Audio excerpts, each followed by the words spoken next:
producir que los israelíes se den cuenta de que el Centurión, que es el carro con el que han liderado la lucha de los Altos del Golán, es casi lo que necesitan, pero hay que mejorarlo.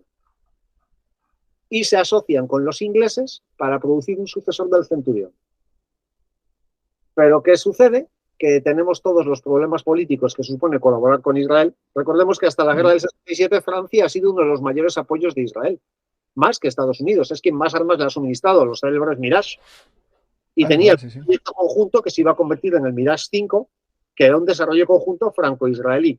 Pero Francia decide que, puesto que Israel ha sido el agresor en la guerra de los 6 días, se corta cualquier vínculo con ellos. Inglaterra empieza a plantear una serie de planteamientos políticos inaceptables para Israel. Y por un lado, Israel decide salirse del proyecto que estaba haciendo con los ingleses y diseñar un tanque con su propia experiencia. Y por el otro, los ingleses deciden aprovechar todo lo que han aprendido con los israelíes para diseñar otro tanque, que va a ser una rara avis en la generación de los años 60. Porque recordemos lo que hemos dicho antes, que el tanque ha muerto, porque tenemos armas que lo pueden destruir. Tenemos las municiones APDSF, tenemos los cañones sin retroceso. ¿Para qué vamos a seguir construyendo tanques pesadamente acorazados? Los americanos piensan que no, que hay que seguir y seguirán con lo que será la familia M60. Pero la línea de pensamiento de que no tiene sentido enfrentar un tanque con un blindaje que pueda resistir el cañonazo, porque ninguno va a resistir esas armas, resulta que se convierte en una doble línea de desarrollo en Europa de tanques sin blindaje, que va a producir dos familias diferentes. Iba a ser un solo tanque, pero al final se convierte en dos, que es, por un lado, la familia Leopard, que es el primer diseño de tanques alemán después de la Segunda Guerra Mundial, y el AMX-30 francés, que parten del mismo proyecto, un tanque universal para la OTAN, para reemplazar a los M48 y M47, que son dos tanques totalmente distintos, que tienen en común que el armamento es un 105 milímetros, en el caso francés, un cañón de diseño propio optimizado para el uso de municiones en flecha. Va a ser lo mejor que tenga la MX-30. Su cañón es fantástico. El resto del tanque, si nos está oyendo algún tanquista español, creo que tendrá sus propias opiniones al respecto, pero no se atreve porque su madre le dijo que hay palabras que no deben decirse en público. El Leopard se va a convertir en un razonable éxito de ventas, equipará a Alemania, a Noruega, a Bélgica, a Holanda, a Italia, a Grecia, y luego se venderá bastante por el mundo. Francia conseguirá vender el AMX-30 a algunos otros países. Entonces van a tener un razonable éxito comercial. Pero el concepto es un tanque que solo sirve, en cuanto a coraza, contra armas de 20 milímetros. Estamos hablando del Leopard 1. El Leopard 1 y el AMX-30. Es decir, son tanques extremadamente veloces. Volvemos al concepto del cruiser. Velocidad por blindaje. Sí. Con un armamento muy poderoso. La idea es, estos tanques, su objetivo es enfrentarse a los tanques enemigos. Y ya está. Pero no tiene sentido construirlos con una gran coraza. Así que su coraza es nominal, es apenas una broma. A cambio son muy veloces cuando funcionan. El Leopard funciona muy bien, tiene una mecánica muy buena. El AMX-30 es un desastre. Sobre todo la caja de cambios se va a hacer puñeta cada 4 kilómetros. Y esa línea de trabajo de tanques sin coraza va a estar en servicio en los años 70 y nunca llegará a combatir. Con lo cual no sabemos si la idea... Hay Leopard 1 que está combatiendo ahora. Sí, pero digamos que ya en un campo de batalla que no es el previsto. No, ya sí. Muchos años después. Pero digamos que el concepto de tanque sin coraza nunca llegó a ponerse a prueba en lo que iba a ser el campo de batalla previsto. Claro, esto es muy importante lo que estás diciendo, José, porque a día de hoy, vamos a ver, en Ucrania estamos viendo muchos Leopard 1 y Leopard 2, y claro, los que son analistas interesados en su enfoque, claro, mostrarán los Leopard 1 que se van a dañar más fácilmente que los dos, diciendo que es lo mismo, pero lo que estás contando ahora mismo es que el concepto evoluciona, ¿no? Del Leopard 1, sí, que es un carro ligero o medio, al Leopard 2, que es un carro medio pesado, con un concepto de choque, ¿no? Es decir, más blindaje. Aunque sí, se llama Leopard, el 1-2 cambia mucho el concepto. Claro, tanto el MX-30 como el Leopard 1 son tanques de unas 30 y tantas toneladas que basan su seguridad en la velocidad y en su armamento, pero no en la coraza. Y van a ser las únicas, bueno, no las únicas, algunos países del tercer mundo van a intentar ir por ese camino. Es lo que hace Argentina con el proyecto TAM, que en esencia es un vehículo de combate que han desarrollado los alemanes, el Marder, ponerle vitaminas y meterle una torre. Pero en esencia es algo así como el Leopard 1 del pobre, porque tampoco tiene un gran blindaje. Me parece recordar que Brasil tuvo un diseño parecido, el Osorio, que sería algo así como un vehículo barato para reemplazar los tanques viejos de otras naciones. Pero esos son proyectos laterales que nunca llegarán a ningún lado. Tenemos otro conflicto, esta vez de nuevo el conflicto árabe-israelí, la guerra del 73. Y en la guerra del 73 se descubre, por un lado, que los soviéticos tienen algo mucho mejor que el T-54-55, que es el T-62, que es un vehículo, que es un T-55 hormonado, con un cañón de 115 milímetros, del 100 pasamos al 115, con mejor blindaje. Debido al peso del cañón, ha habido que incorporar alargar la barcaza, creo recordar que tiene una rueda de rodaje más, pero en esencia es eso, es un T-55 mejorado, muy mejorado. Pero en realidad, aunque se van a construir más de 10.000 ejemplares, es un tanque de transición, porque los soviéticos tienen en marcha otro proyecto. Igual que los ingleses tienen otro proyecto que se sale de lo que estaban haciéndose hasta ese momento. Los americanos han seguido con el M60. Los M60 llevan es como un de nuevo, es un M48 hormonado, con mejor protección, con un cañón de 105 milímetros, mejores sistemas de comunicaciones, más seguridad. Al mismo tiempo se están sacando versiones mejoradas del M48, porque es que has construido miles y miles, no vas a tirarlos. Aquí nos encontramos con una cosa que no pasaba en la Segunda Guerra Mundial, que es que los tanques tienen que durar décadas. Claro. Un tanque es un vehículo muy caro. No puedes construir un tanque para que solo te dure un año. Entonces, los M48 no se van a tirar a la basura. Los M47 tampoco. ¿Qué se hace? Se les amplía. Se les adapta al cañón de 105 milímetros, se les mejoran las comunicaciones, se mejora el blindaje. Llegamos, me parece, la última versión que se llegó a sacar del M48 es el M48A5, que en cuanto a eficacia en combate era bastante similar al M60A1. O sea, digamos que tú has comprado este tanque, pues te vamos a ofrecer la posibilidad de mejorarlo, porque si no, es que es ruinoso. No puedes estar cambiando el parque acorazado cada vez que el rival saca un tanque nuevo. Porque como cada vez que el rival saca un tanque nuevo, tú diseñas uno que lo mejore, es una carrera que no se detiene nunca. No, claro. O sea, cada tanque es una reacción al último modelo que han sacado los anteriores. Mira, por ejemplo, una cosa así estética que se ve del M48A5 al anterior es que la unión del cañón con la coraza, que en otros es esa de plástico o de tela, ¿no? Es decir, de cuero, aquí ya lo hacen de una plancha metálica. Sí, un mantelete sólido. Sí.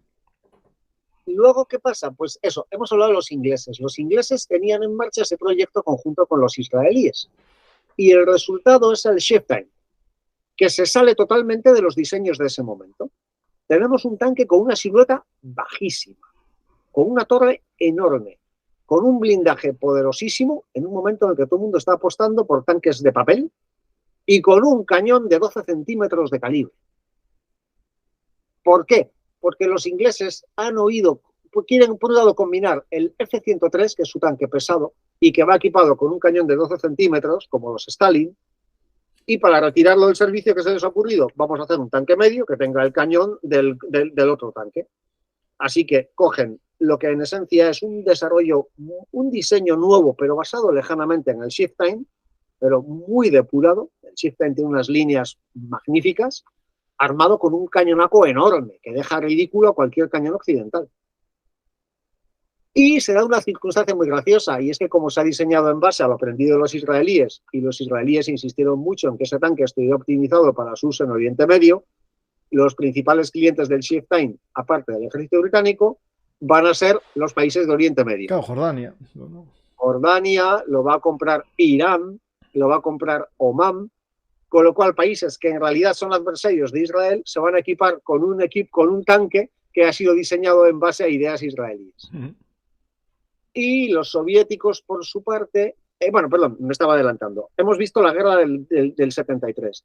¿Qué ha pasado? Los israelíes tenían sus Patton, sus M60 mejorados, ya tienen el M60, tanques de todo tipo, y cuando los egipcios han cruzado el canal, pues han hecho como el 67. Primero les barremos con nuestra aviación y luego los barremos con nuestras columnas acorazadas. Oh, sorpresa, los soviéticos han desarrollado un sistema de defensa aérea basado en diversas alturas de protección con sistemas antiaéreos la aviación israelí es masacrada y cuando los tanquistas israelíes avanzan no se enfrentarán a los tanques soviéticos, se enfrentan a la infantería egipcia armada con misiles antitanque. Evidentemente. Y los israelíes se van a dejar en el Sinaí centenares de tanques. Hay imágenes de cómo quedaba el campo después de la batalla y parecía una telaraña, porque son misiles filoguiados. Y de los cables cruzados de cientos y cientos de misiles. O sea, decías, ¿por qué está lleno de rayas? Porque cada una de esas rayas es un misil disparado por un solo soldado. O sea, parece que después de todo, los franceses y los alemanes tenían razón. Los tanques no pueden sobrevivir al campo de batalla moderno. Pero, en el otro lado de la guerra, en los altos del Golán, ha pasado justo lo contrario. Los sirios han avanzado con centenares de tanques, de los mejores modelos, los T-55 y T-62. Los israelíes han estado a punto de entrar en pánico y hundirse, pero unos pocos tanquistas, con unos pocos Centurión, que tienen un blindaje casi impenetrable, han conseguido frenar una ofensiva acorazada de centenares de tanques enemigos. Hay un caso concreto en la que es un solitario Centurión con una tripulación la que ha frenado a una división siria, en solitario. Porque golpean aquí, retroceden, golpean acá, retroceden, golpean acá, retroceden, y mandan mensajes confusos, como si en vez de un tanque hubiera varios. Y al final los sirios pensaron que se estaban enfrentando a una brigada acorazada en vez de a un solo tanque. Y han logrado parar el avance enemigo. Con lo cual, en un lado dices que los tanques no sirven de nada porque están los misiles. Sí, pero aquí un tanque poderosamente blindado ha conseguido frenar una ofensiva acorazada. ¿Cuál de las dos nos quedamos? El buen uso y el buen producto. Los soviéticos van a lanzar el que ya es el tanque en el que sí estaban trabajando, el T-64. Y los estadounidenses van a empezar a pensar en algo diferente que mejore mucho tecnológicamente lo que tienen para enfrentarse con ventaja tecnológica a los números del Pacto de Varsovia. El T-64 es totalmente rompedor. No se parece a nada que los soviéticos hayan hecho antes. No se parece a nada de su generación. Se parece al diseño soviético, aunque es muy bajito. Y con la misma torre así diminuta y un cañonaco enorme de 125 milímetros. Lleva un cargador automático, es el primero que lo lleva, y solo 3 tripulantes. Vale, puede parecer excesivo que para quitar un tripulante metas un cargador que casi ocupa la mitad del tanque. Pero pensemos en las cifras del Pacto de Varsovia. Solo el ejército soviético moviliza para una operación, piensa movilizar 30.000 tanques. Aquí el tema es que ellos apostaban por el número. Y para el número tienes que reducir el número de personas, porque si no, sería... Claro, una persona no se nota en 10 carros, pero en 100 sí. Claro, y en 10.000 pues ya hablamos, ¿no? A 120.000. Claro. Es que es adiestramientos de tal. El T-64 tiene un único problema real. Y es que es caro, muy caro de producir. Los T-55 y T-62 eran baratísimos. Y entonces los soviéticos se les ocurre, vamos a diseñar algo que se parece bastante al T-64 en características, pero que sea barato. Un T-64 para pobres. Y el resultado es el T-72. Que la idea, el concepto es, en caso de conflicto, producimos rápidamente muchos de estos para reemplazar las líneas de los T-64 que se pierdan y el manejo es similar, con lo cual no hay que destar a nadie. Pero el caso es que el carro barato les sale tan bien que ese es el carro que va a conocer Occidente, el T-72, que en realidad se supone que es un carro secundario.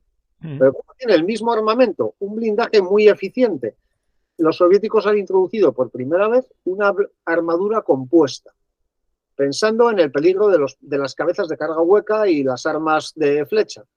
De manera que incluye, es como un sándwich, tienes una capa de acero, otra capa de acero y en medio otra cosa. Una capa de un material de tipo cerámico plástico que dispersa la fuerza del calor de una carga hueca o hace que al penetrar una punta de flecha pueda atravesar la primera capa pero no la segunda y la tercera. O sea, es una armadura compuesta. Los ingleses están trabajando sobre lo mismo en las factorías que tienen en una ciudad llamada Chauvin, de ahí da lugar a las modernas armaduras Chauvin. Y los americanos, por su parte, han estado trabajando en otro proyecto, esta vez con los alemanes. Habían pensado que ese proyecto fuera con los ingleses. O sea, la idea es, vamos a diseñar un tanque tan bueno que lo use todo Occidente. Y alguien pensó, vamos a hacerlo con los ingleses. Entonces alguien se acordó, ¿os acordáis de lo que hacían los ingleses en la Segunda Guerra Mundial? Claro, hay que hablar con los expertos, a ver. Y al mismo tiempo Inglaterra está en una crisis económica cojones. Con Mm. lo cual deciden, pensemos en los alemanes que hacían tanques buenos y que ahora mismo están en buena situación económica. Se forma un equipo de trabajo multinacional y el resultado es un proyecto rarísimo llamado el MBT-70. Eso. Y este, si te parece, vamos a hablarlo dentro de una gama de trabajos estadounidenses que yo lo llamo, bueno, hay una película sobre ello muy divertida con, ¿cómo se llama este actor? El que hizo Frasier. Ay, no. Kelsey Grammer. Bueno, la película se llama Las guerras del Pentágono. Ah, sí, la vi, eso sí. En los años 60 hubo una línea de trabajo estadounidense que decía, cuanto más sofisticada sea un arma, mejor. Vamos a diseñar armas tan sofisticadas que podrán hacer de todo. Hubo algunas que funcionaron muy bien. Es el caso del Tomcat. Tomcat es un ejemplo de las cosas bien hechas. El Tomcat es un caza impresionante para una tecnología muy concreta. Fue el caso del F-111, que debía haber sido un avión de combate universal y se quedó un excelente avión de ataque. Pero ni funcionaba bien como caza, ni como avión de reconocimiento. Pero bueno, Dios, es funcional. Pero también en una serie de proyectos que fueron un completo desastre. Por ejemplo, había un proyecto de municiones guiadas por calor para los cañones de 15 centímetros, para los M109. En las demostraciones funcionaba. ¿Cómo funcionaba? En la película te lo muestran. Para que le diera al tanque ruso, el tanque ruso tenía que estar cubierto de estufas. Porque el sensor era tan sofisticado que era incapaz de distinguir entre el calor del motor de un T-55 y el calor generado por la propia tierra. Estaba el sargento York, que iba a ser un tanque antiaéreo autopropulsado basado en un sistema antiaéreo derivado de la tecnología que se debe usar para el F-16, combinado con un radar de última generación. Tal. El sistema era tan complejo que en las pruebas de fuego fue incapaz de identificar a los helicópteros enemigos, pero confundió el ventilador de una letrina con un helicóptero y automáticamente el cañón giró y ametralló la letrina. Por eso jamás vimos al sargento York en funcionamiento. Y en tanques se produjo una teoría según la cual el arma perfecta para un tanque era el misil antitanque. Así que había que diseñar cañones que disparasen misiles. Se diseñó un misil, el Shillelagh, que debía ser un misil autoguiado, que una vez disparado fuese solo hacia el objetivo y que tenía un calibre de 15 centímetros. Y se decidió diseñar un tanque ligero armado con ese pedazo de cañón de 15 centímetros. El diseño fue el Sheridan. Y debía ser el M551 Sheridan.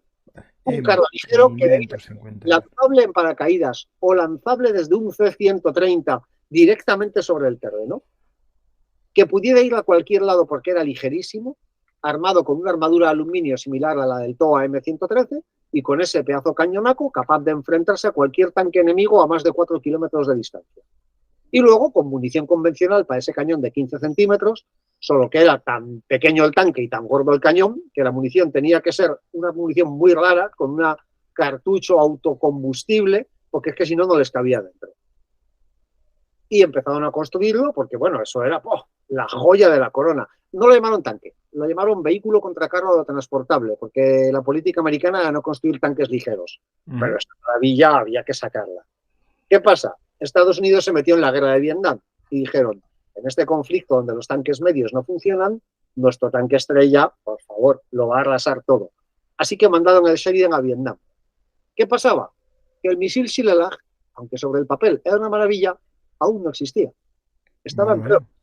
Bueno, pero tenemos el cañón de 152 milímetros, con lo cual, con esos proyectiles, sí, pero como estaba el Shillelagh, nadie se había molestado en diseñar la munición para el Sheridan. Así que enviaron un tanque carísimo con una electrónica complicadísima que solo podía luchar con sus ametralladoras. Y lo enviaron a Vietnam. No había ningún proyectil que puede ser. Nadie dijo, quizás deberíamos darle un par de vueltas. No, dijeron, es un plan sin fisuras. También se suponía que era anfibio. Era anfibio en cualquier condición de pruebas. En Vietnam, en un sitio donde todo se corrompe por el calor y la humedad, dejaba de ser anfibio a la media hora de empezar a emplearlo. Con lo cual lo que tenías era un TOA carísimo y muy fácil de destruir por el enemigo. cuando finalmente sí les llegó munición para usar su cañón, porque en una guerra en la que el enemigo no tiene tanques no vas a enviar misiles antitanque. Resultó que el tanque era tan ligero que cuando disparabas ese pepinaco prácticamente se desarmaba en pedazos el tanque. Y para entonces tenían construidos 1.400 ejemplares. Así que hicieron como que nunca había pasado eso, retiraron los Sheridan de Vietnam y no se volvió a hablar del tema. No, hay un Sheridan en Panamá, yo tengo aquí una foto. En Panamá, donde un enemigo que no tiene tanques ni armas antitanque, ahí sí se pudo usar. Sí. Se iba a usar en Midán para el rescate de rehenes, pero de nuevo fue un fracaso por motivos tecnológicos. Vale, pero entonces dijeron, pero el cañón lanzador del Shiledag es una maravilla. Vamos a adaptar el Patton para usarlo. ¿Qué hicieron? Construir una torre totalmente nueva para adaptarla al casco del Patton. Y el resultado, informalmente, se llamó el Starship, el navío espacial. Porque era un tanque Patton con una torre rarísima, que tú la ves de frente y parece como un peón de ajedrez. De lado es muy larga, la posición de los tripulantes es muy extraña y lleva ese cañón lanzador. ¿Qué sucedió? Pues lo que hemos dicho antes, el Shilelag nunca llegó a estar operativo, con lo cual tenían 500 tanques de un modelo que nunca iba a tener un arma adecuada. Al final, lo que se hizo fue quitarles la torre y ponerles la torre de un M60 normal y de nuevo fingir que jamás había pasado eso. O sea, el M60A2 Starship nunca existió. Y llegamos al MBT-70. ¿Y qué se les ocurre a los diseñadores americanos? Vamos a construir un tanque armado con un cañón lanzador de 15 centímetros para usar el Shilelag. Pero no solo eso. Además, se nos ha ocurrido que la tripulación estará toda dentro de la torre, incluyendo el conductor. Es una pedazo torre que está aquí de lado. En un punto central de la torre con un sistema autónomo de giro, de manera que la torre gire, pero el conductor no. Al mismo tiempo, el tanque va a tener un sistema individual de bajada de sistemas de neumáticos de la suspensión para que se pegue al terreno y nadie lo vea. Es muy gracioso. Tú ves y te parece que el tanque se ha agachado. Y le vamos a poner una turbina de helicóptero que pueda utilizar cualquier tipo de combustible, una turbina de gas. En pruebas es increíble. Ves imágenes en las que el MBT-70 pega un brinco, una plataforma, está en el aire volando, cae y sigue circulando a 72 kilómetros por hora. Y le vamos a meter electrónica de radar y no sé cuántos sistemas de seguridad e infrarrojos y tal. ¿Qué pasó? Que el Shilelag nunca funcionó, que la electrónica nunca funcionó, que el sistema de giro de la torre no funcionaba, que era un desastre absoluto. O sea, sobre el papel parecía una buena idea. Vamos a meter toda la tecnología que tenemos, toda muy apretada en este tanque. Y el resultado era un desastre. Y era un desastre pagado por Alemania y por Estados Unidos. Y ya finalmente, a finales del proyecto, alguien se dio cuenta, esto no va a ninguna parte. Mejor no hacer muchos. Vamos a intentar construir, a salvar lo posible. Y dio origen a 2 tanques de la nueva generación.